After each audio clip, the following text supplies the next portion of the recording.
예수님은 땅에 계시는 날 동안 어느 날 제자들에게 이런 비유로 교훈을 주십니다. 그 비유의 배경에는 당시 유대인들이 하나님께서 보내신 세례 요한도, 또 하나님이 친히 사람이 되셔서 성부 하나님으로부터 보냄을 받으신 예수 그리스도 자신을 거부하는 당시 사람들의 영적 심리적 상태를 비유를 들어서 이렇게 말씀을 하십니다. 마태복음 11장 16절 17절의 내용인데요. 이 세대를 무엇에 비길까? 마치 아이들이 장터에 앉아서 다른 아이들에게 이렇게 말하는 것과 같다. 우리가 너희에게 피리를 불어도 너희는 춤을 추지 않았고 우리가 곡을 해도 너희는 울지 않았다. 기쁨도 슬픔도 잃어버린 세대를 향해서 주님께서 비유로 말씀하시는 교훈이었습니다. 당시 사람들은 요한이 와서 먹지도 마시지도 않고 금식을 하며 경건의 삶에 집중하자 요한을 향해서 귀신이 들렸다. 이렇게 비난을 했습니다.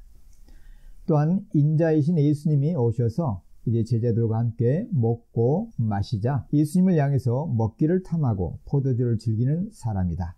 세리의 친구다. 이렇게 비난을 하였습니다.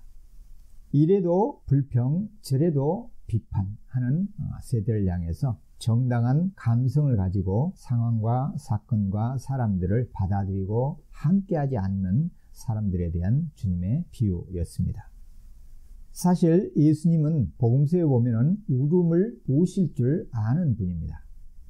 요한복음 11장에서 나사로의 죽음이 등장합니다. 나사로가 죽었다는 소식을 전해 듣고 예수님은 머뭇머뭇하시면서 또 마을 어귀에 들어오셔서 거기에 멈추어 계십니다. 그래서 마르다가 뛰어나와서 원망 섞인 말을 하죠. 주님이 여기 계셨더라면 아우 나사로가 죽지 않았을 텐데요. 마리아도 집안에 있다가 예수님의 소식을 듣고 나아가 울면서 나갑니다. 또 그녀와 함께 따라 나온 유대인들도 웁니다. 죽음 앞에서 모두 울고 있죠. 그때 주님은 나사로가 어디 있느냐라고 물으시면서 안내하는 사람들을 따라서 나사로의 무덤을 향해서 걷습니다. 그런데 걸어가시면서 주님이 조용히 우시는 장면을 사도 요한은 예수님이 우셨다 이렇게 표현을 하고 있습니다. 가족을 잃고 슬퍼하는 사랑하는 친구들이죠. 그들의 슬픔에 함께 하시면서 동시에 죽음의 장벽 앞에서 비통해하는 인간의 숙명을 보시고 그 죽음의 세력에 대한 통분 그리고 죽음 너머를 생각하지 못한 인간의 제한된 사고 믿음 없음에 대한 통분으로 또한 함께 이런 감정으로 우셨습니다. 예수님은 또한 예루살렘을 향해서 올라가시면서 이제 예루살렘 가까이 오시고 예루살렘을 바라보시면서 그곳으로 들어가실 때 미래에 있게 될 예루살렘과 예루살렘 성전의 멸망을 내다보시면서 또한 우셨습니다. 하나님께서 택한 백성들이 멸망하게 될 날들을 생생하게 알고 계시는 주님이 미리서 우신 것이죠. 또한 주님은 십자가를 바로 앞에 두는 전날 밤 겟세마네 동산에서 기도하시며 우셨습니다. 물론 복음서에서는 땀방울이 핏방울이 되도록 기도하셨다라고만 소개하고 있지만 히브리서 5장에 보면은 주님이 심한 통곡과 눈물로 간구와 소원을 올렸다 이렇게 묘사합니다. 죄로 죽을 수밖에 없는 인간의 비극적인 실존 앞에서 하나님이신 우리 주님이 흘리신 통곡과 눈물과 간구와 소원이었습니다. 이 죽음이라고 하는 장벽, 진노의 결과로 말미암는 이 무서운 현실 앞에서 주님이 공감하시면서 흘리신 것이죠. 죄로 말미암아서 죽음을 불러들이고 이제는 그 죽음을 극복할 수가 없어서 두려워하며 그 죽음 너머를 신앙하지 못하는 인간의 절망스러운 그 현실 앞에서 또 인간들의 무지를 보면서 주님이 흘리신 눈물이고 동시에 주님께서 이 밤에 드리는 기도와 함께 다음 날 십자가상에서 올라가심으로 그 죽으심을 통해서 무지한 인생들에게 펼쳐질 구원의 역사를 바라보시면서 감격의 눈물이시기도 합니다. 죽음 앞에서 절망하는 인간에 대한 연민, 동시에 본인의 고통스러운 처참한 죽음이 가져올 자기 백성의 구원에 대한 기쁨이 이 겟세마네 동산에서의 흘린 통곡과 눈물과 간구였습니다. 그런데 오늘 본문에 보면은 13절에 주님께서 외아들을 잃고 그 시신 앞에 서서 장지를 향해서 가고 있는 장례 형렬에 속해서 울고 있는 여인을 향해서 13절에 보면은 불쌍히 여기사 울지 말라 이렇게 말씀하십니다. 우실 줄 아시는 분, 인간의 고통과 슬픔에 함께 참여하시고 인간의 장벽인 그 죽음을 통분히 여기시는 주님께서 우셨던 그분이 이제 이 여인을 향해서는 울지 말라고 말씀하십니다. 왜 여인의 통곡과 애통을 금하고 계시는 걸까요? 하나님이신 그분, 우주를 창조하시고 우주를 지금도 다스리고 계시는 인간의 속속들이를 가장 완전하게 알고 계시는 하나님이신 그분, 또한 친히 인간이 되심으로 인간의 모든 것을 경험하시는 주님께서 이 여인의 슬픔을 가장 누구보다도 잘 아시는 주님이 울지 말라. 왜 이렇게 말씀하실까요? 감정을 억누르라고 주님이 말씀하시는 걸까요? 아니면은 다른 어떤 뜻이 있으실까요? 이 질문을 가지고 오늘 본문을 보면서 죽음과 죽음 앞에서 울고 있는 한 인간의 실상, 그리고 그 너머 이것으로 이런 문제들을 어떻게 우리가 극복하고 대해야 될지 오늘 사건을 통해서 한번 들어보도록 하겠습니다. 예수님은 11절에 보니까 그 후에 예수께서 나인성으로 가고 계십니다. 그 후는 7장 1절에서 10절까지의 내용이죠. 예수님은 나인성에 오시기 전에 가버나움에 계셨습니다.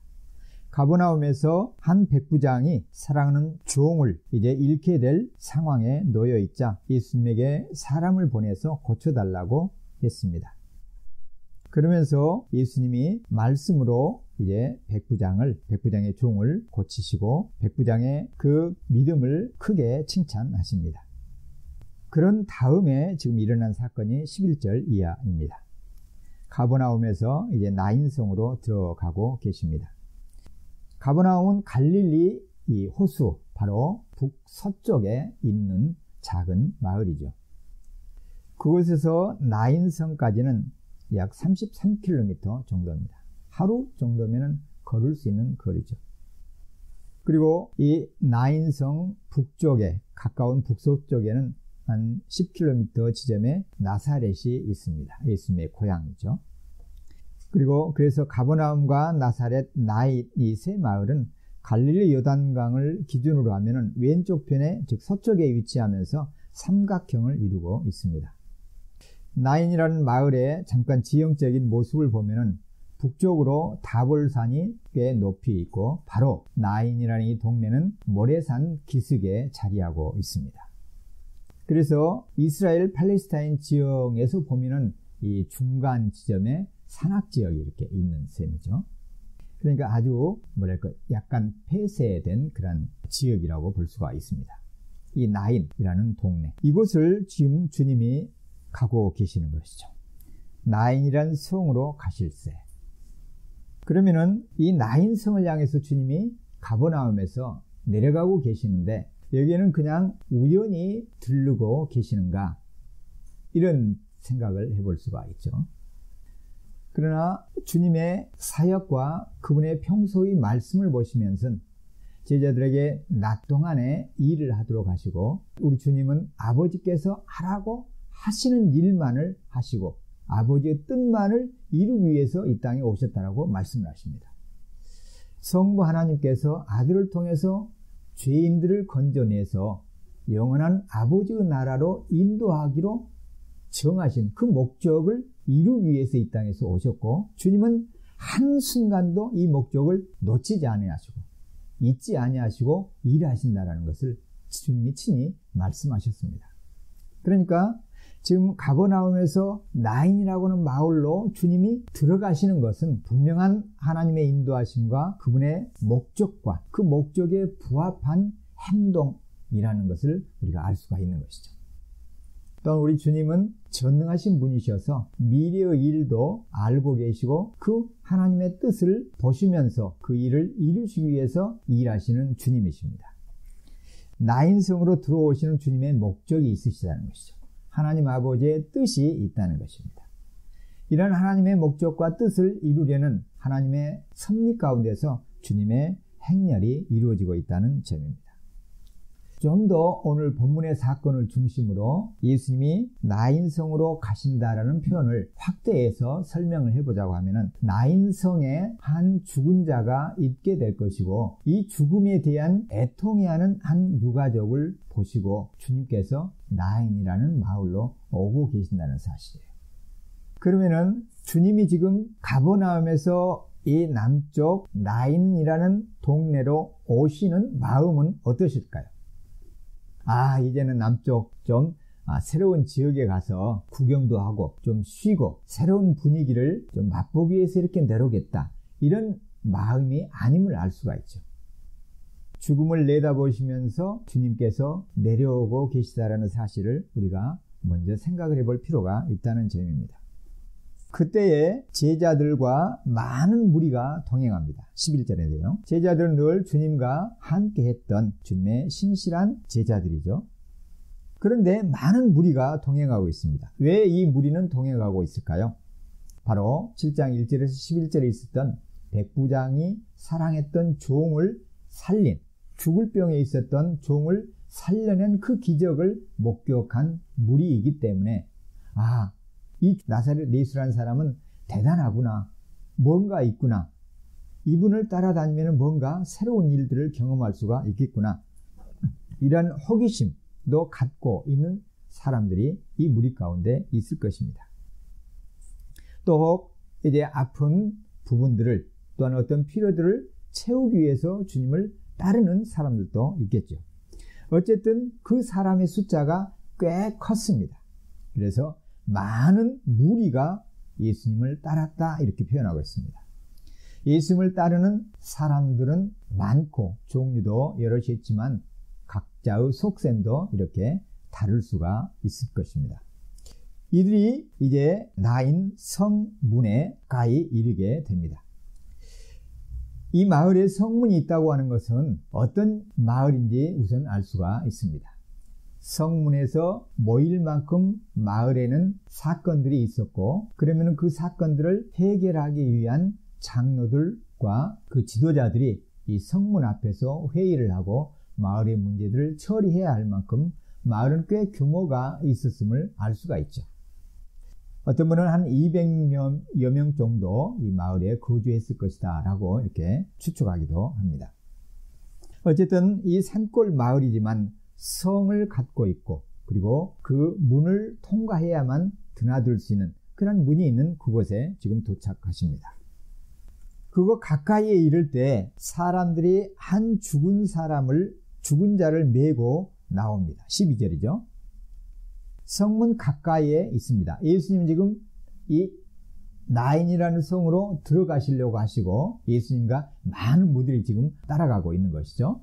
그래서 큰 무리를 이뤄서 성문을 향해서 들어가고, 그리고 또 한 큰 무리가 성 안에서 성 밖으로 나오고 있습니다. 두 무리가 지금 서로 상대편에 지금 자리하고 있는 것이죠.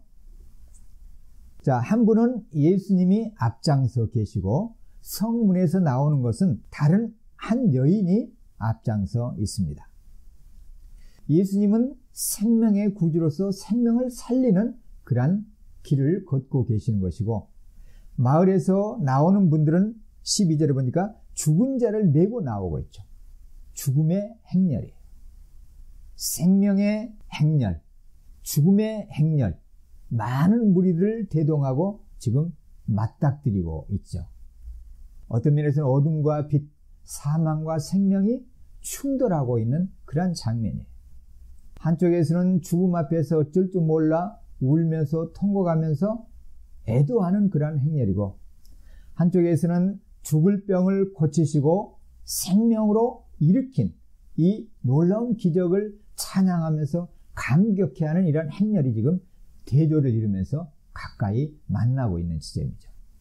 어떤 면에서는 우리 인생을 보여주는 단면이기도 해요. 삶과 죽음이 가까이 있고 늘 서로 부딪히고 만나고 비껴가는 그런 것이 인생의 무대이죠. 세상의 무대이기도 합니다. 한쪽에서는 기쁨이 있고 한쪽에서는 또한 슬픔이 있습니다. 바로 이 대조되는 모습이 이 지점에서 만나고 있습니다.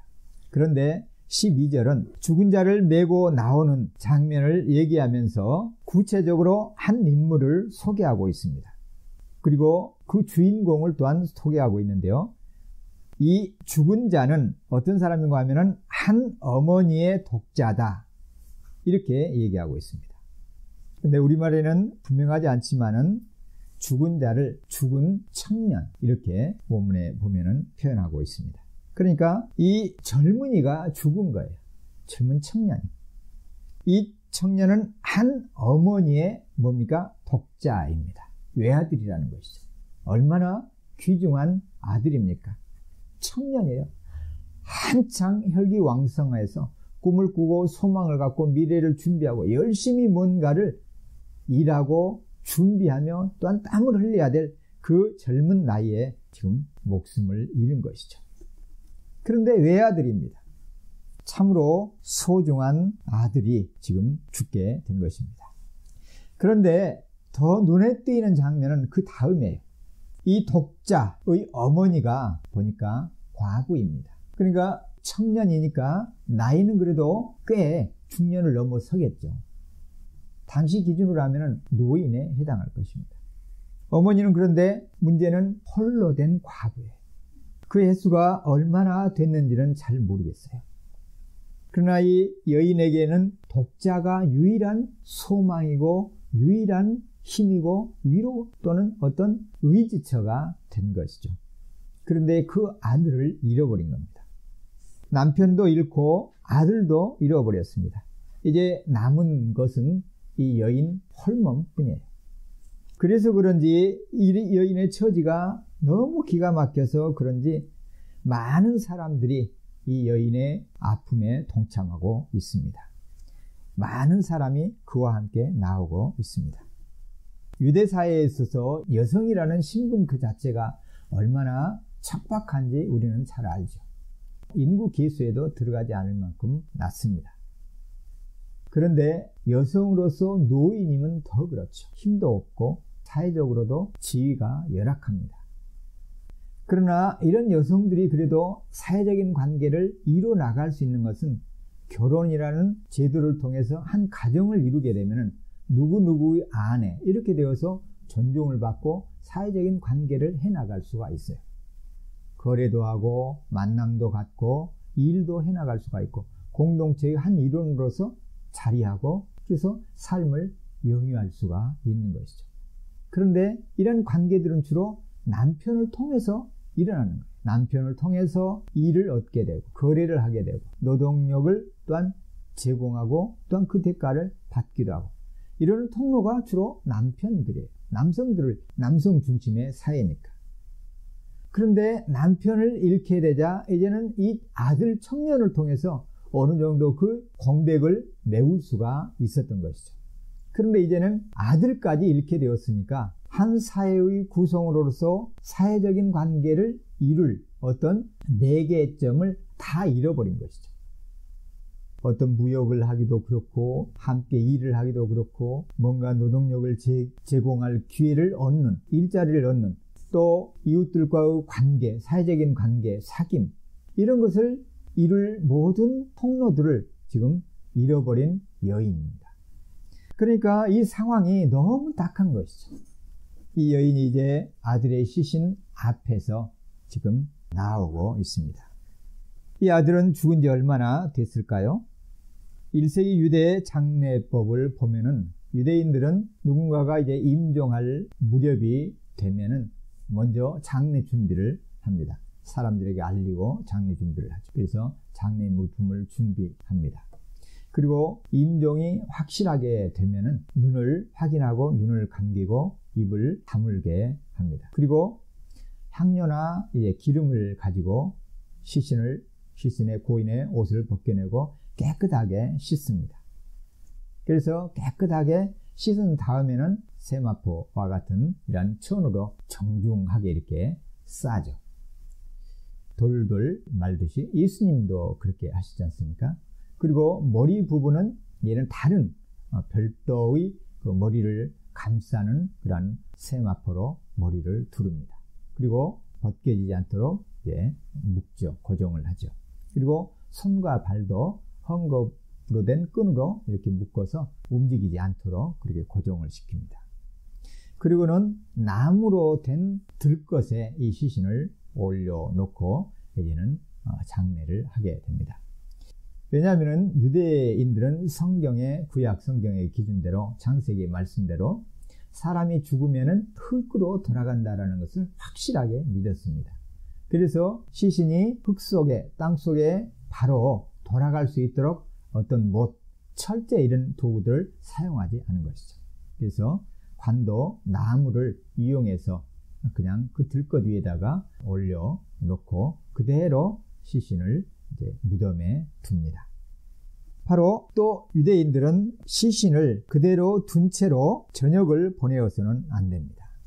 그래서 신속하게 진행해야 했습니다. 미시나 산헤드린에 보면은 시신은 장사하지 않고 밤이 새도록 내어두어서는 안 된다, 이렇게 정하고 있습니다. 아주 드문 경우를 제외하고는 그래서 밤이 지나가기 전에 장사를 해야 합니다. 그리고 이제 장례를 할 때는 남자 친척들과 친구들이 이 관을 장지로 운구합니다. 오늘 우리가 보는 어떤 석고상이나 대리석이나 돌 또는 이런 것으로 딱 가두는 그러한 장례법이 아니고 그냥 나무로 된 들꽃 뒤에 이렇게 시신을 올려놓아서 천으로 감싸서 얼굴은 잘 안 보이지만 시신을 이렇게 확인할 수가 있습니다. 그리고 가까운 친구들, 친척들이 이제는 운구자가 되고 친구들과 이웃들과 친척들이 그 뒤를 따릅니다. 그리고 유가족은 바로 그 행렬에 앞장서서 무덤을 향해서 가는 것이죠. 때로 미슈나에 따르면 죽은 사람을 애국하기 위해서 장례 행렬이 멈추도록 제한하기도 합니다. 그리고 이 시신은 가족의 집에서 나와서 가족 무덤으로 이제 나아가는 것이죠. 무덤 앞에서는 이제 친구들과 친척들이 바깥에서 기다리는 동안 가까운 가족이 시신을 무덤에 안치하게 됩니다. 이때 고인이 그 소중히 여기던 어떤 보석이나 또 사용하던 빗, 신발과 같은 것을, 그런 비품들을 무덤 시신 곁에 두기도 합니다. 바로 이러한 과정을 통해서 유대인들은 이 장례를 치루었습니다. 그러니까 밤이 오기 전에 빠르게 장례 준비를 마치고 이 장지로 이동을 해야 한 것이죠. 나사로의 그 장례에서 우리가 볼 수 있는 것처럼 바로 그날 나사로가 장례를 치르죠. 이렇게 해서 이런 준비를 마치고 지금 그 나인성 문 밖을 지나고 지금 가족 무덤을 향해서 나아가고 있는 장면이 12절의 내용입니다. 이에 모든 관계를 참 잃은 이 홀로 된 이 여인의 그 비통한 모습을 주님이 지켜보십니다. 13절의 내용이죠. 주님이 과부를 보십니다. 이 시선을 우리가 한번 연상해 볼 필요가 있죠. 주님은 어떤 마음으로 이 여인을 보실까? 주님은 멀리서도 이 과부의 상황을 아시죠. 과부의 심령도 아시고 형편도 아십니다.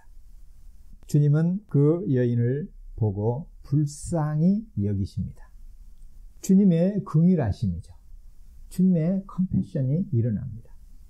외아들을 잃고 한없이 슬퍼하며 애통해하는 이 여인을 보시는 주님의 마음은 똑같이 슬프시고 비통해 하시는 마음을 갖고 계십니다. 그 마음으로 주님은 여인을 향해서 울지 말라 이렇게 말씀하십니다. 왜 울지 말라고 하실까? 울 수밖에 없는 상황인데 울지 말라고 하는 것은 너무 힘든 요구이죠.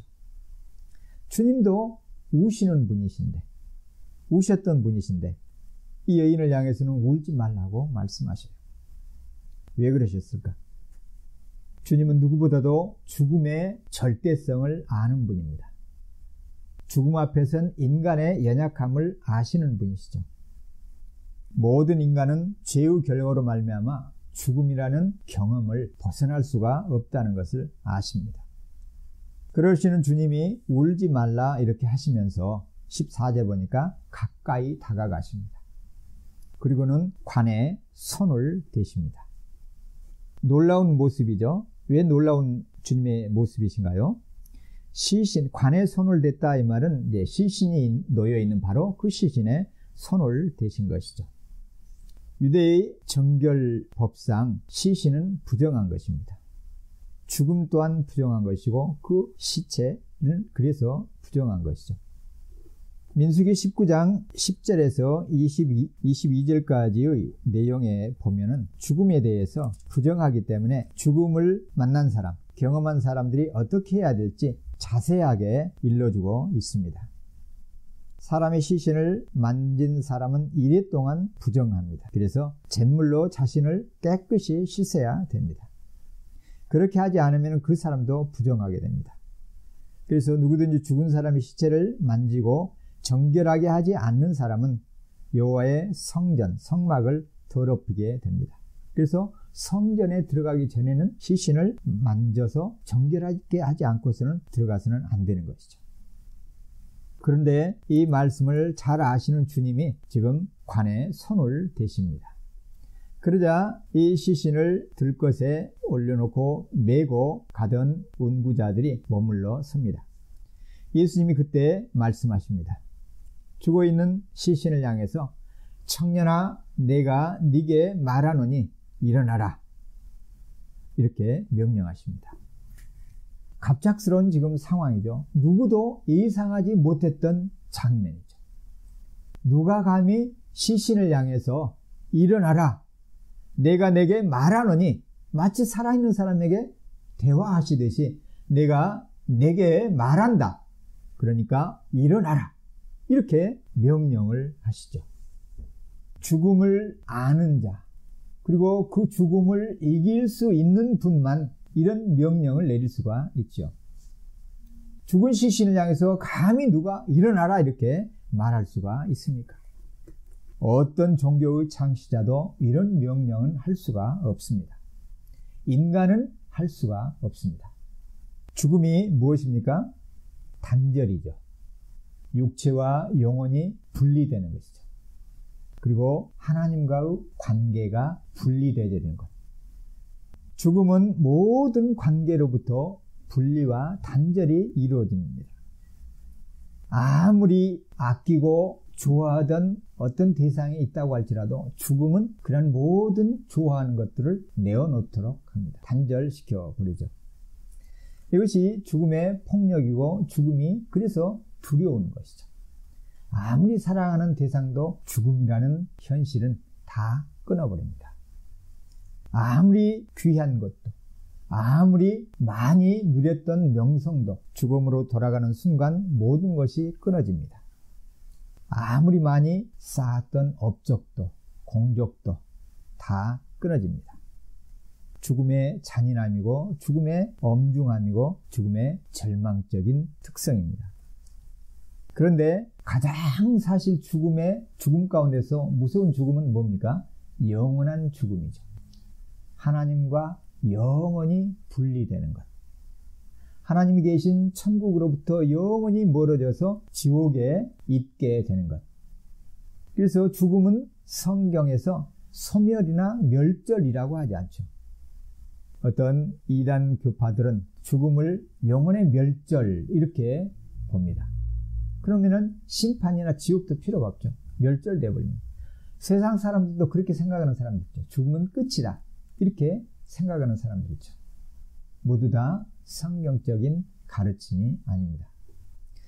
성경은 끝이 아니라 새로운 시작이라고 말합니다. 그리스도 안에서 죽는 사람은 영원한 천국의 시작이고 그리스도를 믿지 않고 그리스도 밖에서 죽게 된 사람은 하나님과 영원한 분리, 하나님의 은혜로부터 영원히 멀어지는 영원한 불모신 사망 가운데 거하게 된다고 분명하게 말씀하십니다. 이 죽음을 주님은 잘 아시는 분이에요. 그래서 주님께서 이 죽어있는 청년을 향해서 일어나라 라고 말씀하십니다. 그러면은 이 죽어있는 청년은 어떻게 됩니까? 15절입니다. 분명히 죽었던 자이죠. 그래서 장래 의식을 다 거치고 지금 이제 장지를 향해서 가고 있는 상황이에요. 그런데 그 죽음에서 이 청년이 일어납니다. 그리고 일어나서 어떻게 합니까? 앉아요. 그리고 말합니다. 한번 생각을 한번 해보시죠. 예수님이 무덤 속에서 나오실 때 부활주일 아침에 무덤 안에 들어가 보니까 그 세마포들이 그대로 격해 있었죠. 발 쪽에, 그리고 머리를 쌌던 그 두건도 머리 쪽에 그대로 놓여 있고 주님이 이제 떠나신 것이죠. 부활하신 주님은 그냥 그렇게 공기처럼 이렇게 부활체는 빠져나올 수가 있죠. 그런데 나사로는 어떻게 했습니까? 나사로를 둘둘 말았던 세마포를 뒤집어 쓰고 무덤 밖으로 나왔죠. 그러니까 이 청년도 지금 일어나기는 했는데 몸을 지금 헝겊으로 세마포로 둘둘 둘러 싼 상황에서 벌떡 일어난 것이죠. 같이 있었던 행렬들은 얼마나 놀랐을까요? 바로 눈앞에서 지금 죽어있는 이 청년이, 그래서 옆에서는 피리 부는 사람 둘이 피를 부으면서 애통해하고 또 이 장례식에서 전문적으로 우는 여인은 울고 있는, 그리고 함께 했던 이 문상객들도 이 비통한 현실을 보면서 울면서 가고 있고, 바로 관 앞에서 이 과부인 여인은 한없이 울고 있는 이 상황 속에서 갑자기 이 청년이 일어나 버렸으니까 너무너무 놀라는 지금 순간입니다.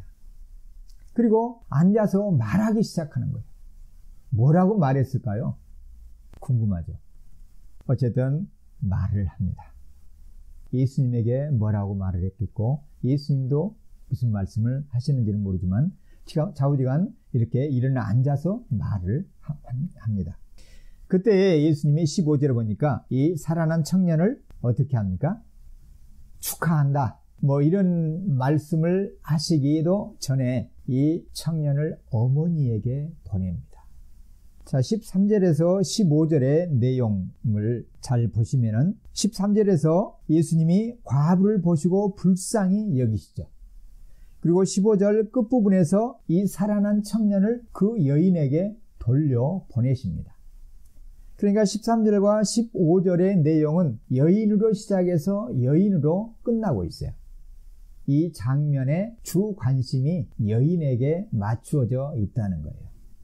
죽은 자보다도 주님의 마음은 여인에게 가 있음을 알 수가 있어요.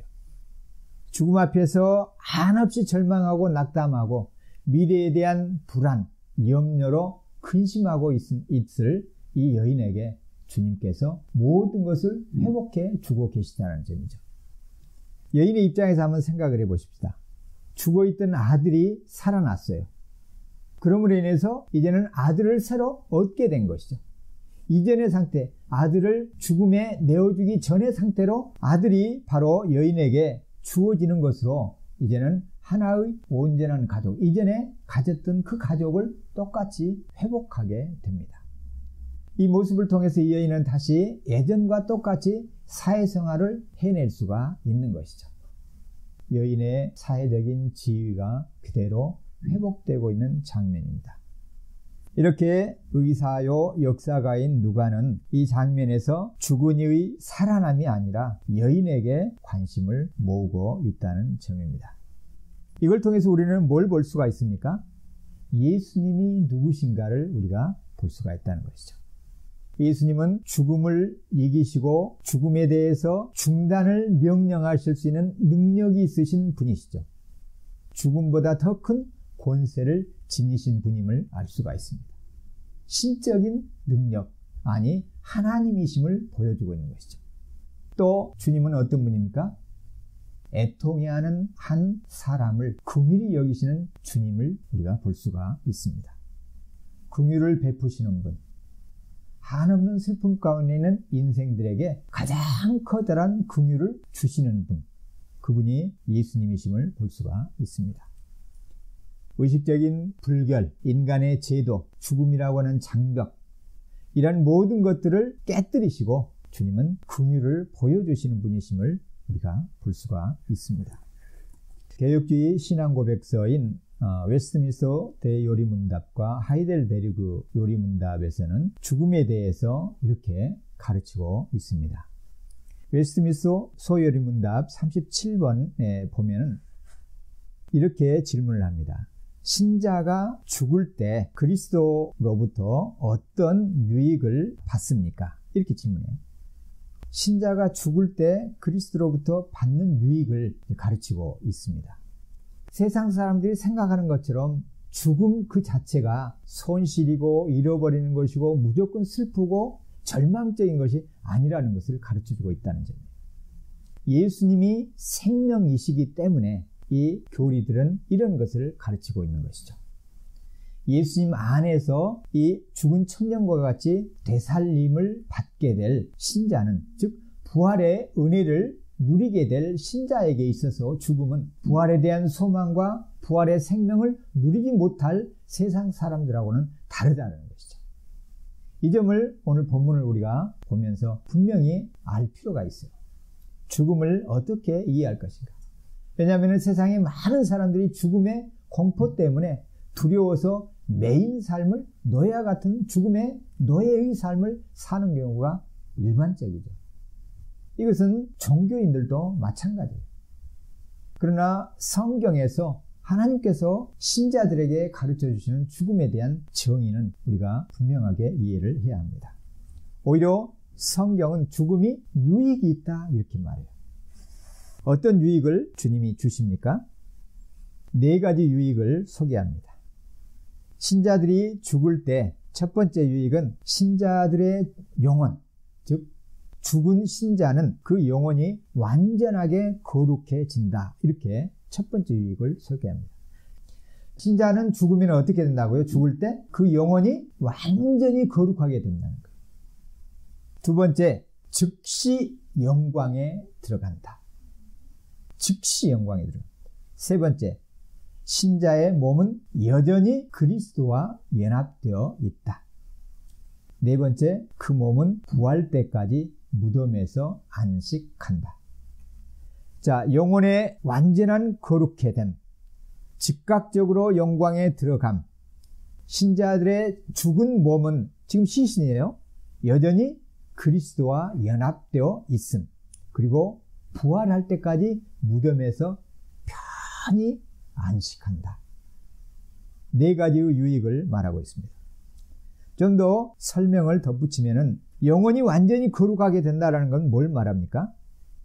육체를 갖고 있는 한 우리는 육체의 부패함 때문에 죄성이 남아있어서 유혹에 흔들리고 범죄에 노출되어지고 죄를 짓게 되고 미워하고 시기하고 욕심을 부리고 탐내고 더러운 곳에 발과 손을 담는, 그리고 마음에 역시 부패함으로 인해서 다양한 분노와 더러운 것들이 마음 안에 자리 잡고 그걸로 사람들에게, 가까운 사람들에게 상처를 주기도 하고 상처를 또 받기도 합니다. 마음의 우상들이죠. 얼마나 이 우상이 집요하고 질긴지 모릅니다. 우리가 고통스러워하는 모든 것은 결국 뭐예요? 내가 살아있다, 자아가 살아있다라는 증거이기도 하죠. 물론 의로운 것 때문에 고통스러운 것은 좋은 것이죠. 거룩한 것이죠. 그런데 그럴 필요가 없는 것, 미워해서는 안 될 것들, 어떤 강렬한 열망, 뭔가를 더 즐기고자 하는 그런 탐함, 이런 것 때문에 시기심이 일어나고 고통받는 것, 또 누군가로부터 끊임없이 인정받고자 하는 그 인정 욕구 때문에 힘들어하는 이러한 것들, 이러한 것들은 다 뭐예요?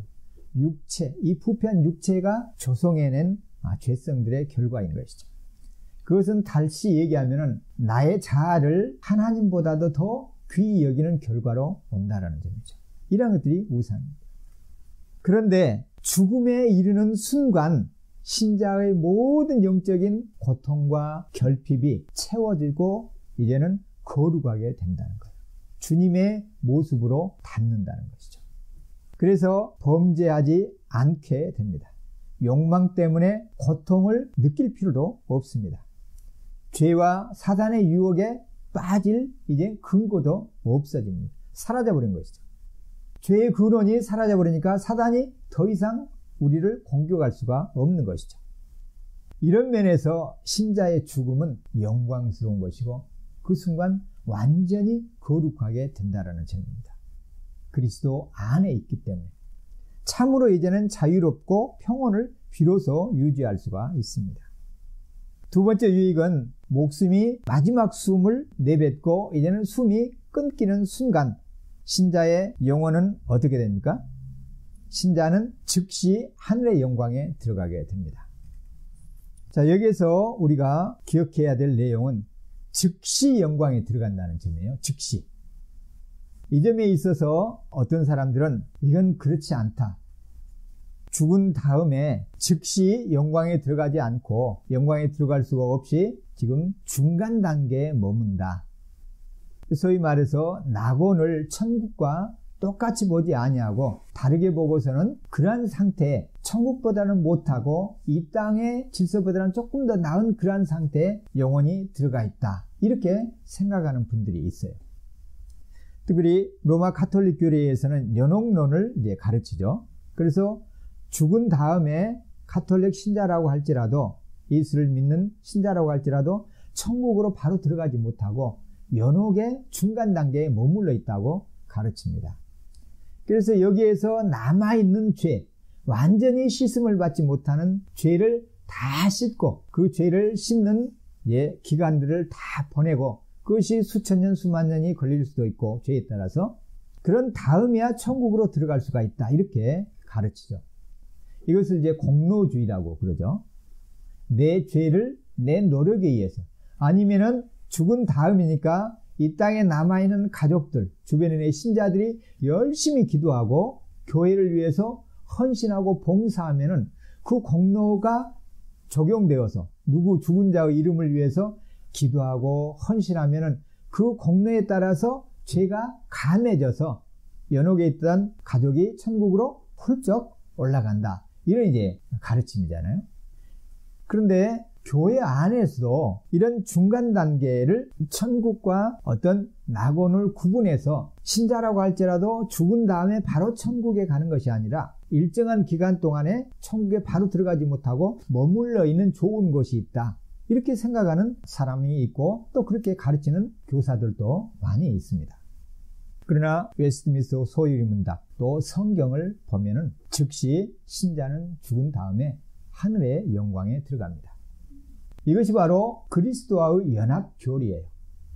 로마서 6장에 나오는 세례를 받을 때 우리는 예수님과 함께 죽고 예수님과 연합되어서 어떻게 합니까? 물에서 나올 때 살아나잖아요.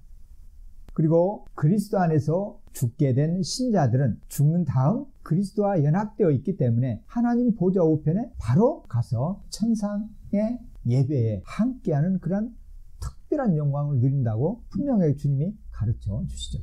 즉시 영광에 들어가는 겁니다. 어떤 중간 단계에 머물러 있어서 수고하고 애쓰고 누군가가 열심히 봉사하고 기도해야지 천국에 들어간다라고 하면 결정적인 문제가 뭡니까? 예수 그리스도의 십자가로 말미암는 대속의 교리, 대속의 은혜가 불완전하게 돼버려요. 예수님이 그렇게 희생을 하시고 온 몸을 희생하셔서 제물로 드리심으로 우리를 영원한 죄와 영원한 사망에서 씻고 건져주셨는데 아직도 그 십자가의 구속의 은혜가 부족하다. 이것은 성경을 정면으로 위반하고 성경의 가르침을 무시하는 그러한 가르침이 되죠. 감히 예수 그리스도의 보혈의 그 완전한 은혜와 구속의 효능을 제한할 수가 누가 있습니까? 그러므로 우리는 신자의 영혼은 죽는 즉시 하나님의 영광에 들어간다라는 가르침을 그대로 받아야 합니다. 하이델베르그 요리문답도 57문제에서 이렇게 똑같이 가르칩니다. 죽음 직후에 나의 영혼이 머리 대신 그리스도께로 돌아갑니다. 그리스도의 연합교리. 이 확신을 갖는 것은 너무너무 중요합니다. 왜 그렇습니까? 왜 이것이 중요합니까? 우리가 죽음을 대할 때 두려워하지 않을 수가 있게 되는 거예요. 여기는 우리 모두는 언젠가 죽게 되어져요. 반드시 죽습니다. 그런데 죽음이 뭐라고요? 하나님의 영광으로 들어가는 즉각적인 문이라는 사실이에요. 그러니까 죽음이 선물인 것이죠. 한편에서는 어둡고 고통스럽고 슬프고 저주스러운 것이지만은 저주 결과이지만은 그러나 그리스도 안에서의 죽음은 뭐라고요? 하나님의 영광에 즉각 들어가는 놀라운 영화라는 것이죠. 영광스러운 것이다. 이 점을 우리가 분명하게 이해할 필요가 있어야 돼요. 그래서 세 번째 그 근거가 바로 겁니다. 죽는 순간 신자들의 몸은 여전히 그리스도께 연합되어 있다. 우리의 영혼은 그리스도 안에서 연합되어서 천국 보좌로 바로 들어가서 거기에 함께 합니다. 그리스도 안에 있는 것이죠. 그런데 우리 몸은 어디에 있어요? 무덤 속에 있잖아요. 그러면 무덤 속에는 우리 쉴 수 있는 뭔가? 거기에 주님이 함께 하시는가? 이 문제죠. 왜냐하면 주님 우리를 영원토록 함께 하시겠다고 하셨으니까. 산꼭대기 가장 높은 곳에 올라갈지라도, 바닷속 깊은 물속에 들어갈지라도 하나님은 우리와 함께 하신다라고 했죠.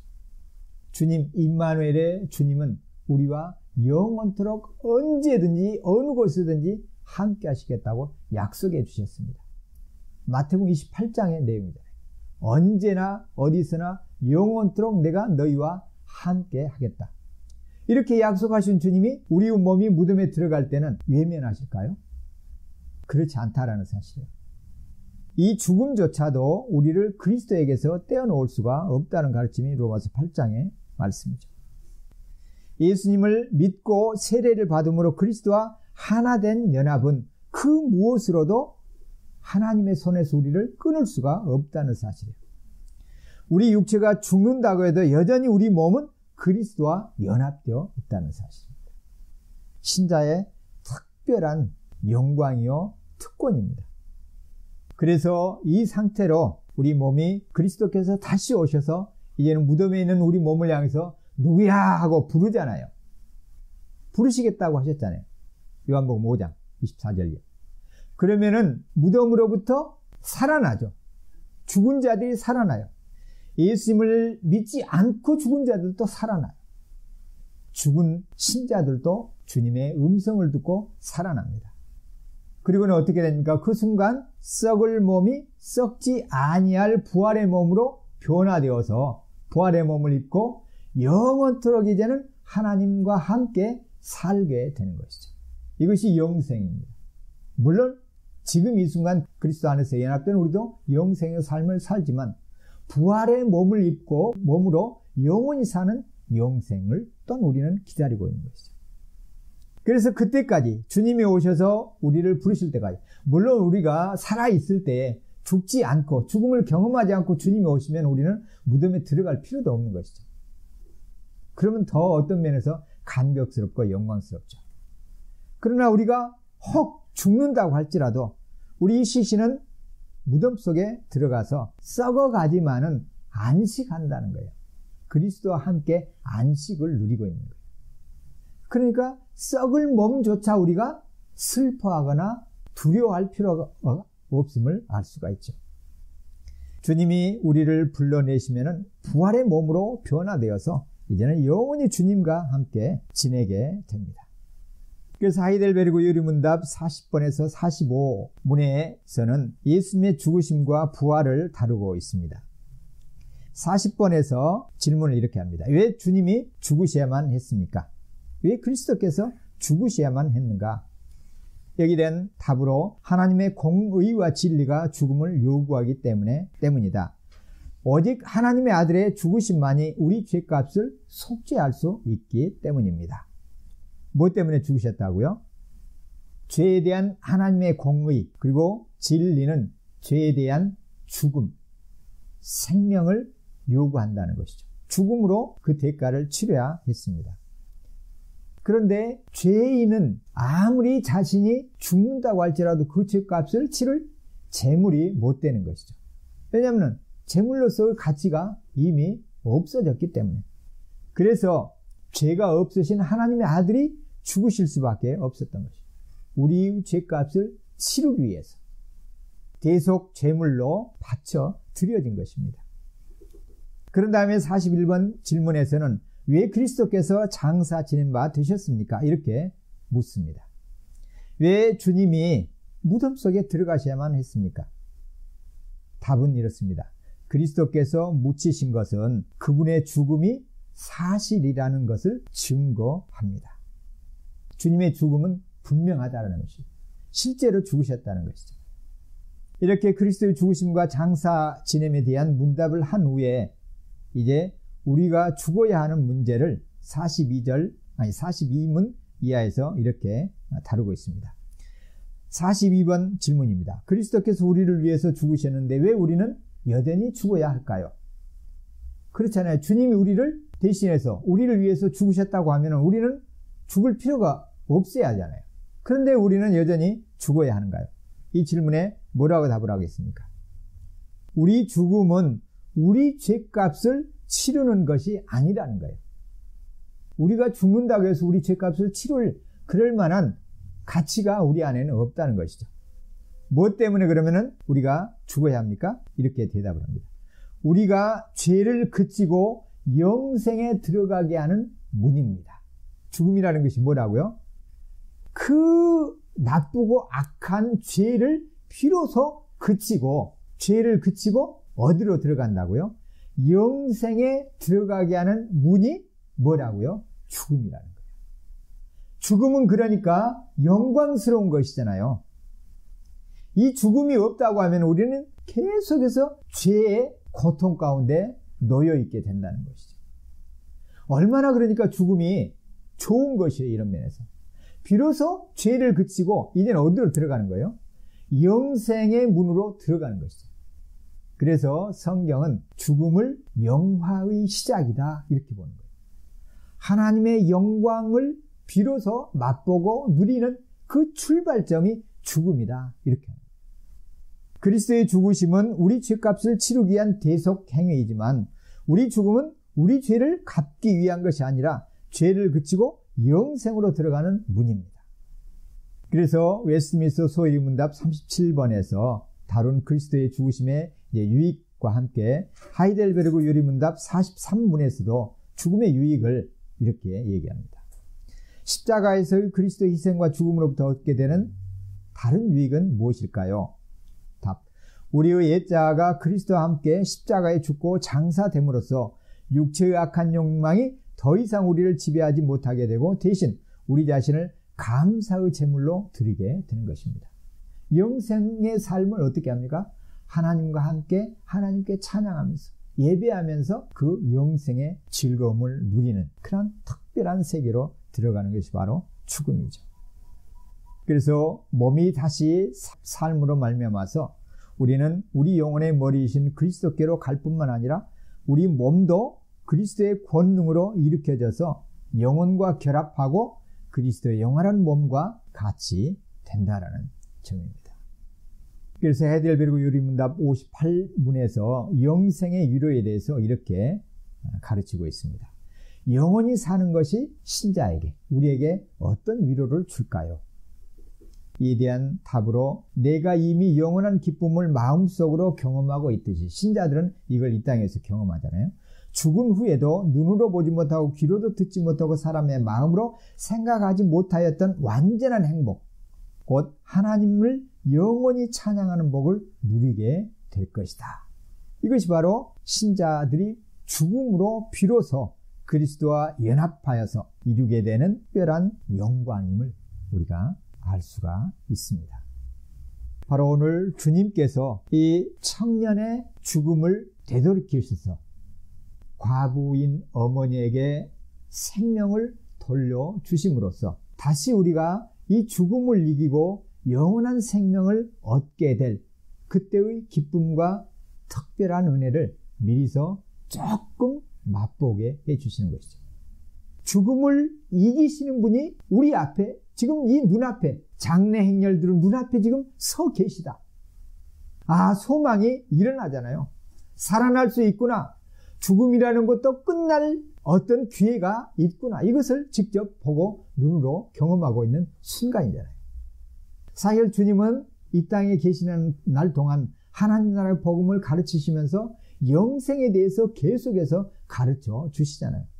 그분이 직접 고통을 받으시고 육체의 한계를 겪으시고 경험하시면서 무덤 속에 십자가에서 죽으시고 무덤 속에 갇히시면서 부활하시고 다시 살아나셔서 부활하시는 그러한 놀라운 여정을 하나하나 낱낱이 경험하시고 보여주시면서 살아남아 있는 제자들에게, 신자들에게 죽음이 끝이 아니라는 것을 낱낱이 구체적으로 가르쳐 주시고 이 땅을 떠나셨잖아요.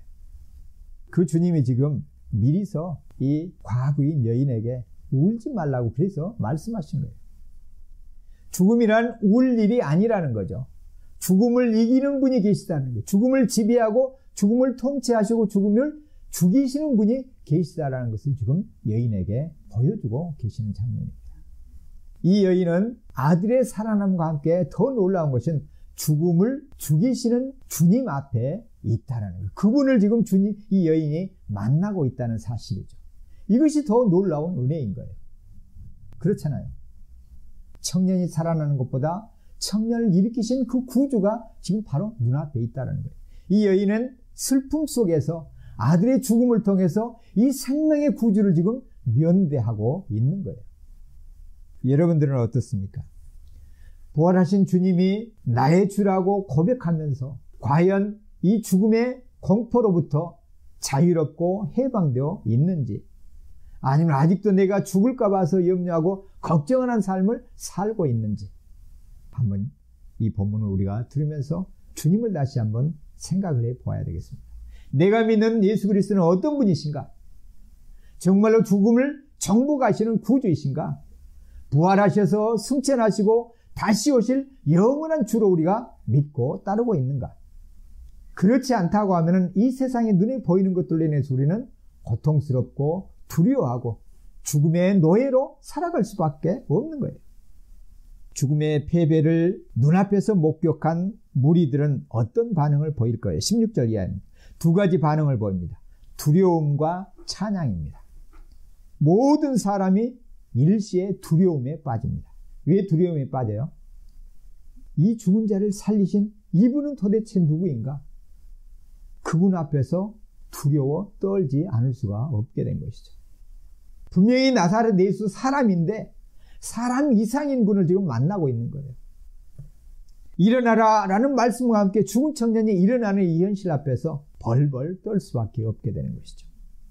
그리고 나서 바로 어떻게 합니까? 하나님께 영광을 돌립니다. 예수 그리스도를 보내신 성부 하나님, 그 하나님께, 유대인들에게 익숙한 여호와 하나님, 그 하나님을 찬양하고 있습니다. 그리고 예수님을 향해서는 뭐라고 고백합니까? 큰 선지자가 우리 가운데 일어나셨다. 큰 선지자가 우리 가운데 일어나셨다. 예수님을 선지자로 인정하고 있는 장면입니다. 이 말씀은 뭘 연상시킵니까? 모세오경에서 모세에게 하나님께서 뭐라고 말씀하셨어요? 나와 같은 선지자를 보리라고 말씀을 해 주시죠. 때가 되면은 모세와 같은 선지자를 보내시겠다고 하나님께서 약속을 해 주셨어요. 모세와 같이 위대한 선지자, 하나님의 말씀을 친히 받고 그 말씀을 전달하고 성전 양식을 받고 성막을 건축하고 이스라엘 백성들을 죽음의 땅 애굽에서 건져내서 약속의 땅 천국을 예표하는 그 땅으로 인도해 드렸던 지도자, 선지자요 제사장의 역할을 감당한 그 모세와 같은 분을 주님이 보내시겠다고 했습니다. 지금 유대인들은 그와 같은 위대한 선지자가 눈앞에 있다고 고백하고 있는 겁니다. 하나님의 약속의 말씀이 성취되고 있음을 지금 알려주고 있는 장면이죠.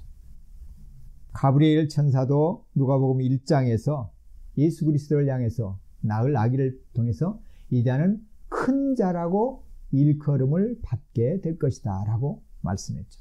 바로 그 말씀이 지금 이루어지고 있는 장면입니다. 예수님은 세례를 받으실 때 선지자직으로서 기름을 또한 받으시죠. 그리고 25절 누가복음 4장 25절 26절에서도 27절에서도 보면은 엘리야와 엘리사와 같은 사역을, 어떤 사역입니까? 죽은 자를 살리시고 가뭄을 해갈케 한 위대한 선지자, 이 선지자의 역할을 감당하실 자로 예수님을 소개하고 있습니다. 바로 누가복음 7장에서 그 이전에 보여줬던 4장에서 보여줬던 내용이 다시 지금 무리들을 통해서 입증되고 있는 것이죠.